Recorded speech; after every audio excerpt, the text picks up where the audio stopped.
How y'all doing? I'm Joshua Wiley, and a good friend of mine, who's a subscriber from my YouTube channel right here, asked me to do a video on generational curses, and the thought immediately hit me like, wow, that's nothing but our Father. And I do that with anybody, any of my subscribers, any of y'all want me to touch on something or just share my thoughts on a subject, just ask me.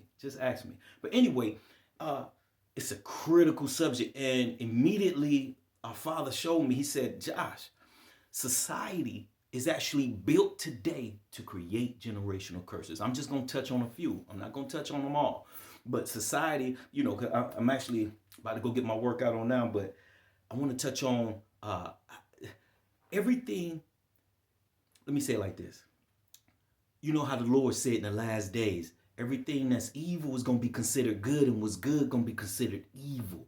Beloved, you have to keep this in the back of your mind when dealing with generational curses. One of the problems that's today is people are scared to go against the grain. Everybody wants to be accepted. Nobody wants to be the person who is appeared wrong. Because of social media, image is everything nowadays with people. Like when I made the video a couple years ago, Joshua Wiley Exposed.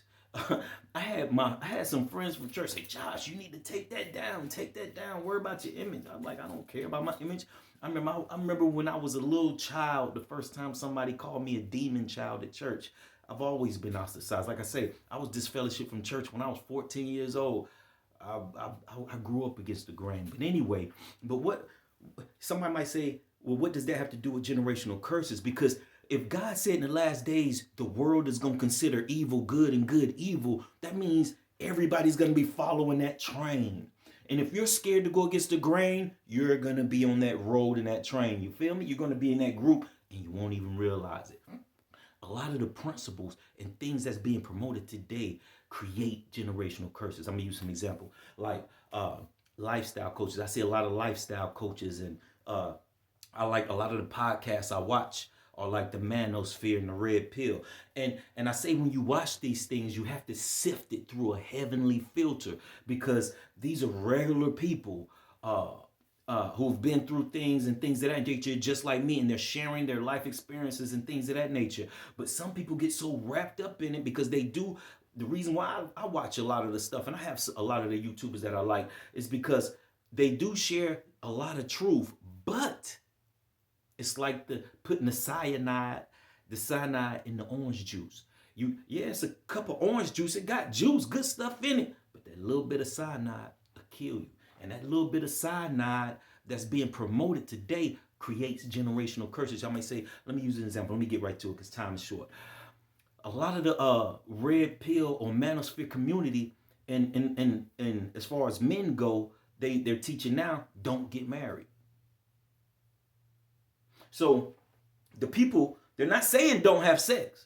They're just saying don't get married. So what's that going to do? It's going to create a lot of single parent homes, because not everybody wants to use protection, and rubbers break, accidents happen, things that, especially with alcohol and things of that nature. I've been there where you don't want to go on the, you don't want to put on the prophylactic. You just want to go on and get at it. So it's going to create single parent homes, which is going to create the children that creates a generational curse. That child is going to grow up with disappointment, seeing other people who have families and parents, seeing all of these things, and the child is going to wish for it and want it and long for it, and it's going to create resentment, envy. Let me just say it like this: a single parent, children can be successful in a single parent home. Don't get me wrong, that's not what I'm saying. But statistically, and the fact is that almost over 80% of all criminals, addicts, things of that nature, which I'm both, I'm an ex-addict and criminal, come from single parent homes. And my mom,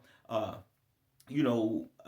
love telling her story because my mom had me at a young age, but that's one of my closest friends today, and we've been through the mud together. And it's only a blessing that I'm free and alive today, with her, you know what I mean? But the thing is, society, social media today tells women and tells men, especially telling women, you don't need a man. That creates generational curses. You don't need a man, but your child does.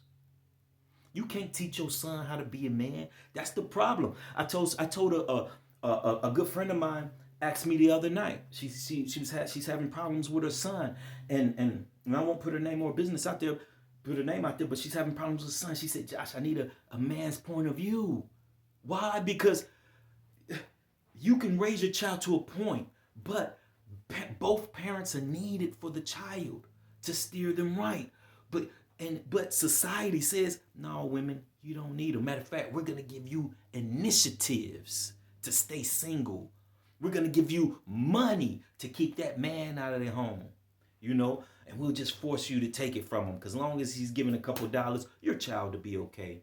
Who cares if you can't teach him how to maintain his temper as a man? Because like when I'm dealing with my sons, I know what to say because I know what feelings they're dealing with. The same way as with a woman can relate to a girl concerning her period or concerning things of that nature. So you feel what I'm saying? That's just natural. That's just logical. But is the world logical today? No, God said what's evil is going to be good and what's good going to be evil. And so you have to watch it. Watch these principles that's being promoted on social media through lifestyle coaches. Stop, so many people don't want to, like I say, they don't want to seem like they're standing on the outside. Like I was on another YouTuber's. He took the video down, I guess, because he felt kind of foolish. But not I've been on a couple interviews lately and phone calls on other YouTubers. And one, he tried to clown me because I was telling him about the divorce I was going through. I don't even know how we got on that subject, but I was being a little transparent. And I was telling him, like, look, even during this divorce, because like I said, and I'm using myself as for the generational curse, because I told him, I said, last time I saw my kids in February, I didn't know it was gonna be the last time I'd see my kids. You know what I'm saying? And that's the mother of my children. So I'm not gonna put all the business out there so people can look at her wrong. Oh, you're wrong. No. Because she was wilding out in the marriage. I started wilding out in the marriage. We were both wrong. So once I got over my little feelings hurt after, not being able to see my kids and realize reality set in back in February, once I got over that, I said, you know what, Father? This is bigger than me and her. This is about my seeds. And I'm not going to let them grow up with that same anger and resentment and disappointment. I used to watch The Cosby Show every night.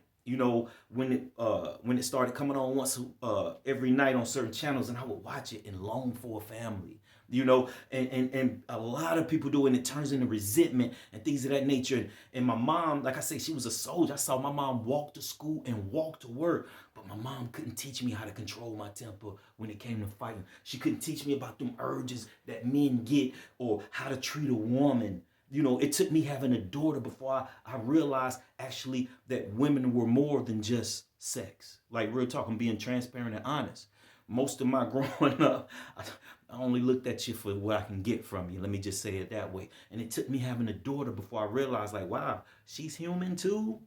I'm being real. Like, it took my firstborn, my airy berry, for me to realize, like, wow, all women. I thought it was wow.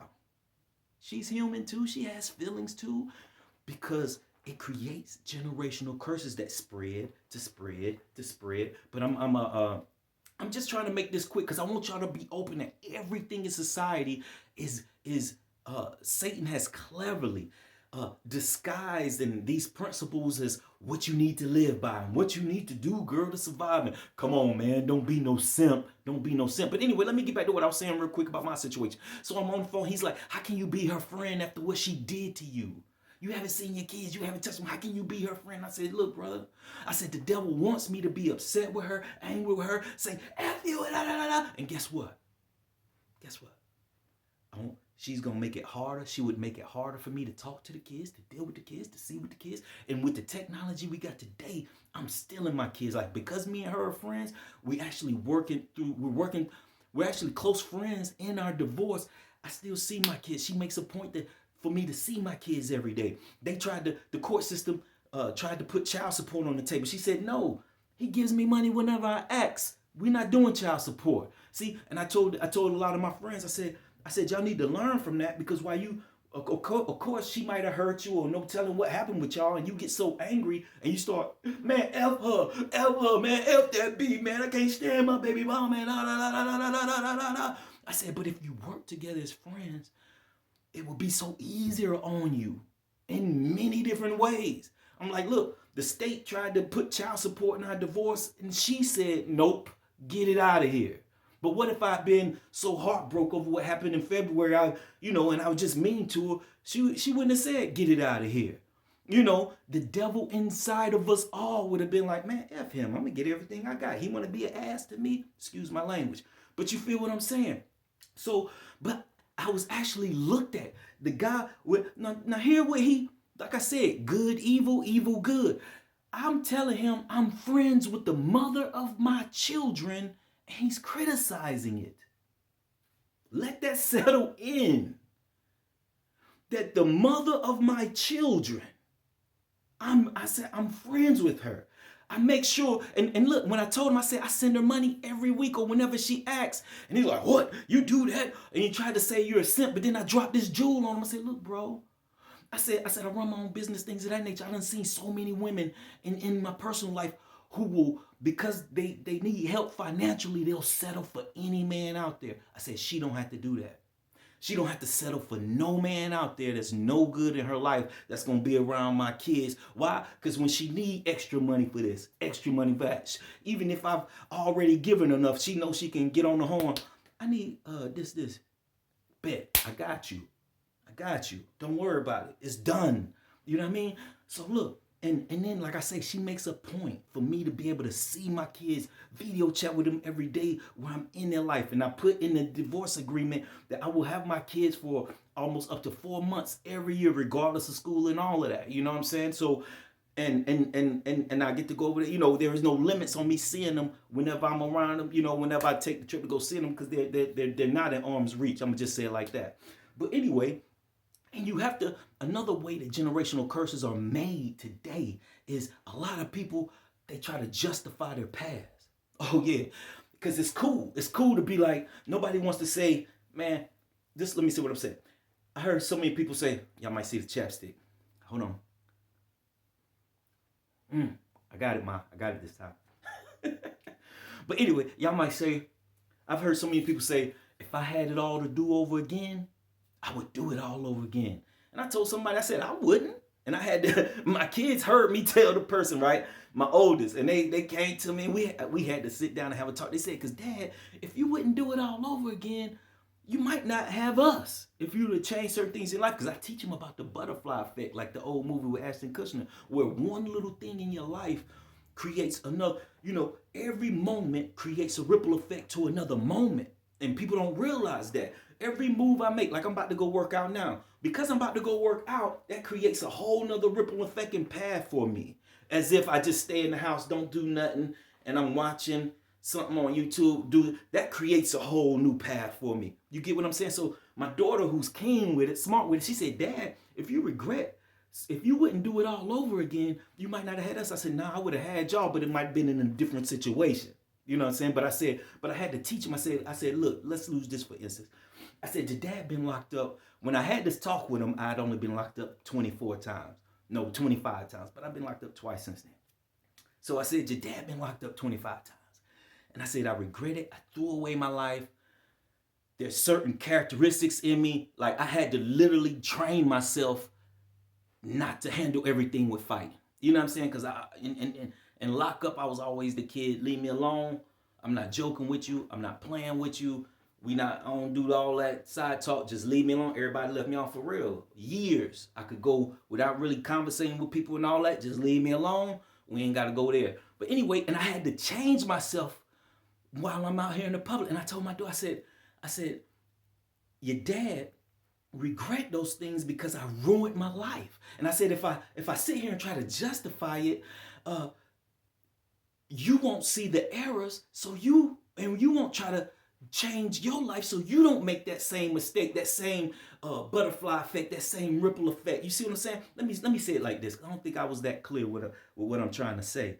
I had a woman, I've seen a woman on another podcast the other day. She said, my mom, I grew up in a single parent home and I turned out just okay.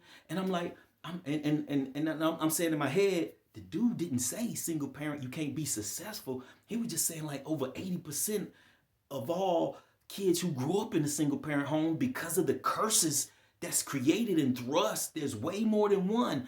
Uh, most drug addicts, convicts, which I'm all of that. I'm all of the above. Drug addicts, convicts, all of that is mostly produced in single parent homes, because you need the mother to teach the daughter how to be a woman, and you need the mother to teach the son. The son needs to see the mother, so he'll learn to appreciate women on a high level. Then you need the dad to teach the son how to be a man, and the girl needs to see a strong man, so she knows what to search for in a man. You feel what I'm saying? But when one of those is missing, it causes curses. But she said, and so let me get back to her. So she said, yeah, my mom, see right there, she was justifying her mom's mistakes instead of learning from them. You gotta hear me.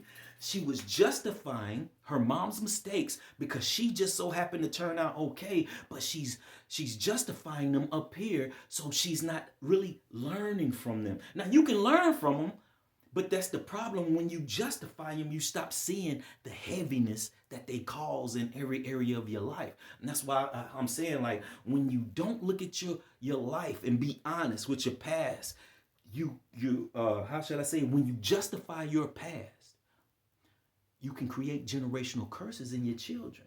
Instead of I'm gonna use this example. I had a friend of mine. She had caught a disease when she was a teenager from sleeping around.